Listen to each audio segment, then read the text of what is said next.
Hello and welcome to Disc Golf Destinations. My name is Sean, and today we're at the #2 rated course in Delaware. Let's play around. So hole 1, 380, straight ahead. Just gonna get something out there. I'm not sure if I can quite get it there, but we're gonna give it a whirl. This course is at a private residence, so you need to make sure to contact the owner. I did. He was very prompt, very friendly. I always have a deeper respect for people who have a course at a private residence. Just simply, it's a lot more upkeep. You have to be really into it to have it at your private residence. So I'm excited to play this course. Not enough turn. That's okay. And then we'll do a backhand just to get that loose. Just so you guys know, you don't think I usually do 2 off the tee.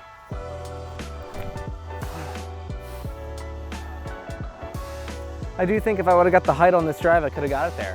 It's always good to get some practice putts in, you know? Oh, it's such a yank.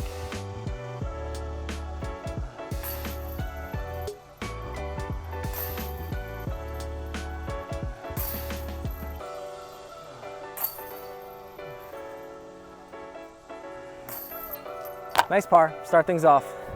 So yeah, that's hole 1's basket, and you kind of come through right here. It's a fun little walkway. So it's 250 out to the next basket right here. Looks like a pretty dead straight shot. You obviously have to hit a gap. Oh.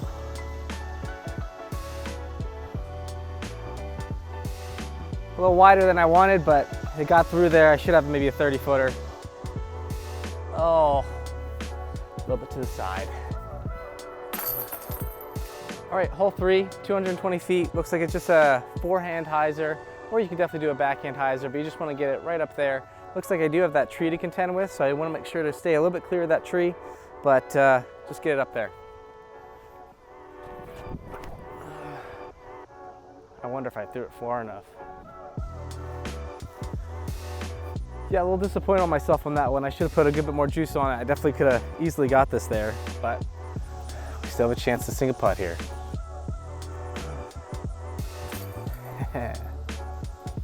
Hole 4, we have a mando tree right here. Definitely don't want to be inside of that. Obviously there's a pool and a house and everything. I don't want to hit that. There's a mando tree. You can kind of see it's a fairly tight gap to get to the gold basket right there. So I'm going to try to hit this gap right here. I am going to err on the right side because I don't want to hit anything. Oh, I laced it. I hit a little branch, but I laced it. That was perfect. And I thought I had a perfect one there. I threw it right down this gap. It was perfect.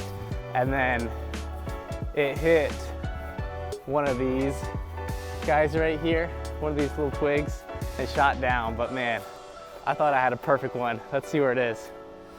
Okay, it's not too bad. A little obstructed putt. Oh, I am a good bit closer than I thought I was. I probably would have been way OB if I wouldn't have hit those things. What a turn of events. All right, hole 5, 420. This is gonna be a hard get. You're throwing over this kind of fairly murky pond, and then you have a couple really tight gaps you wanna get through. I'm just hoping to get something that flips over, out into the clearing, past the blue basket.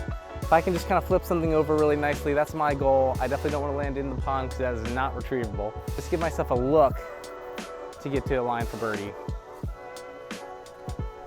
Oh man.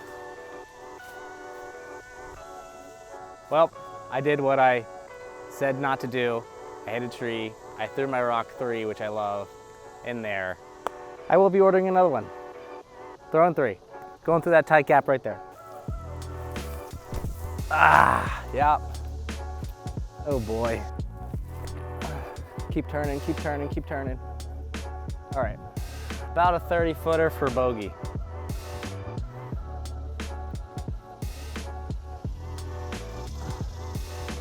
Oh, just short.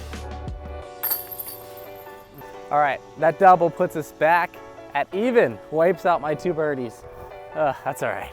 All right, just finished hole 5, onto, whoa, look at this. You're rocking through a little bamboo forest. That's cool. That's great. So now we're on to hole 6. It also probably just occurred to me that I played the wrong drop zone for that hole. My guess is there's a drop zone over there. So I think I might have played the wrong drop zone, so I apologize on the last one. But hole 6, we're throwing back over this murky pond. It bends to the right. Creeks are also out of bounds, so you need to dodge those. I definitely want to get one that gets over this pond. I don't want to lose another disc.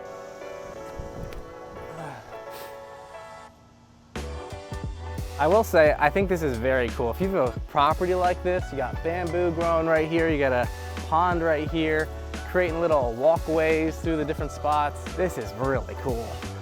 Like, this has gotta be every disc golfer's dream, right? To have a full-on course rated #2 in the state at your property. That's awesome. Now to see if I rolled into the creek. I didn't. Great. So you can see this creek kind of runs all along right here. Basket's right there. I'm at a good spot. It's low. It's low. Bummer. Okay. Walking away with a par. Even through 6, hole number 7. I think it's just over 200 feet. Have a mando tree, so you gotta see the right of that tree. Kind of bends a little left. Our gaps are very small right here. If you can see, there's a creek right there. So if I hit that little squiggly tree, I'm right in the creek. So this is a tough one. And obviously this tree obviously makes things really challenging as well. So I'm throwing and just kind of praying I get through.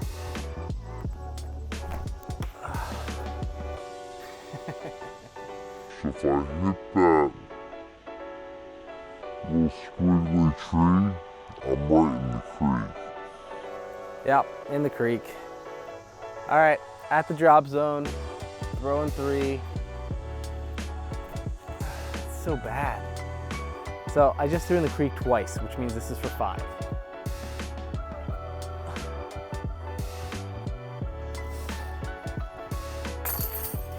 Man, it's like I was having a good round. I just got a triple on the shortest hole. This one looks tough. Throwing 330. Got to get through this really tight gap. There is a creek they got to run with that you've got to make sure that you don't throw it into, because that'll be OB, as I have learned. Get it through this gap, then it opens up a good bit.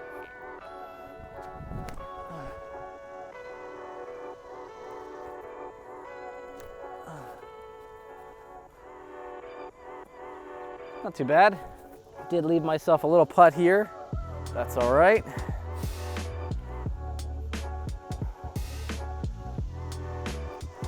Too high. Bogey. And just like that, we're 4 over, folks.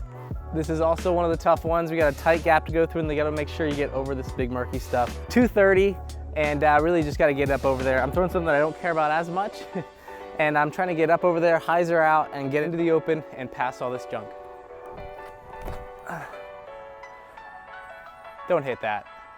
I will say they have such a unique property. Like, you come open to this clearing, like, that's really cool. You have this gap that you're throwing through. You have this big murky stuff and some logs and all kinds of stuff. Don't cross. You go through this path. Like, to have this as your home, and when I say home, like literal home course, that's really cool. So I know I missed that one really big dead tree, kind of glided right in front. My guess is I'm a little short, probably a 30-footer, but we'll see. Hole 10, 475, going straight up there. It bends to the right and comes out a little bit more straight. We gotta get back in this. Oh no! I didn't hear it hit anything, so it's possible that it kept going, which would be great, but I definitely missed the gap. We're looking for the disc. Let's see if we can find it. A little path here through the creek, which is nice.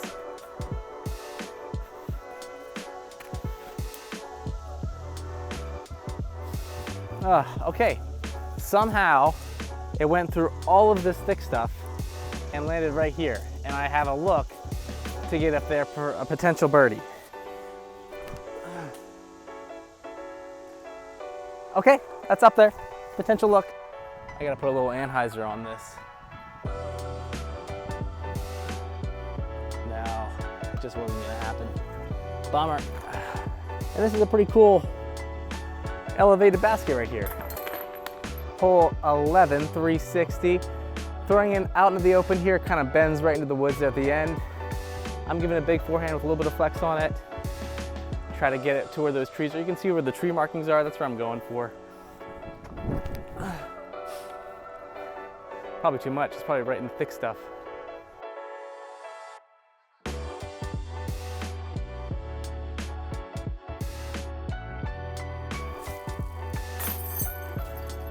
So I apologize, you're now gonna hear my voiceover. I have to speed up my rate of play.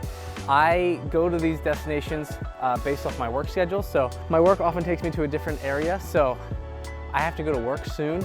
And so I need to finish this round. And we are gonna go to voiceover now. Hole 12 is a par 3, 348 feet. You're throwing over another very murky pond, and you have a creek on the left that you're going to want to miss, but you got to throw over it to get to the basket. I'm throwing something super overstable because I don't want to go in the pond. And we just pitch up for a par on hole 12. Hole 13, this is probably the longest of the course, par 4, 576. You got some initial trees, and you got a fairly narrow gap they're going through, but this is a fun one to play if you can hit your lines. Today, I unfortunately don't know if that was the case for me, but I had a decent drive that kind of hit some of the low-hanging trees, had a second throw that I early released and unfortunately went into the woods. I know, this just feels like the bearer of bad news. I am pitching out because it is dead zone in there. There's plenty of trees. So pitched up for a bogey. You know, that's what it was going to be on this hole, but I do feel like this was probably the iconic hole of the course. Hole 14, par 3, 252. We have a very tight gap. I was really actually fairly happy with my backhand throw though. I threw something understable that flipped over, but it was just a little too high, so it got batted down by the trees, and then this approach was just suspect at best. Anheuser putt, and we are walking away with another bogey, folks. I am really speeding through this round, and you can tell these throws are not very concise and particular. Hole 15, par 3, 250. And you have a couple different gaps you want to go through. I found a sneaky gap here to the left and somehow got through and gave myself a look for a putt and was just a little bit short for nailing a birdie on that one, par again. And then we are on hole 16. This is a fun one, pretty tight, narrow gap, par 4, 440, and got to get it through. And I am playing fast, and when I play too fast, it is just not great, as you can see. Pitching out, and was able to get a really nice approach here with my Mutant, my overstable disc that I can fairly trust to do what I needed to do. Walking away with the par, sneaked one out there. And then we're kind of going back into the woods here, and we have another par 4, 440, same distance as last hole, which is kind of fun, but there's a lot of trees to contend with here, as you can see. And so it is a pretty big throw that you want to kind of get somewhere out into the middle and then give yourself a chance to get to the basket. I ended up throwing a little bit to the right on this throw. It's out there. It's out there.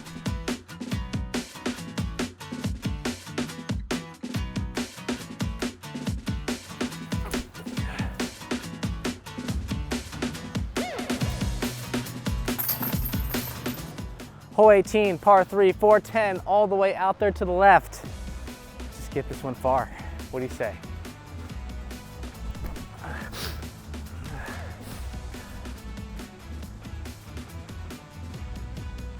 Definitely feel like I got a good distance on this one. Probably not 400 feet, but at least 350, 375. Did not want to be over here, like to be over there, but let's just give it something wide. Actually, that's not the smart play. This is definitely the option you want to do right here. Over the top, let it come over, throw it hard enough, or it's going to roll to somewhere else.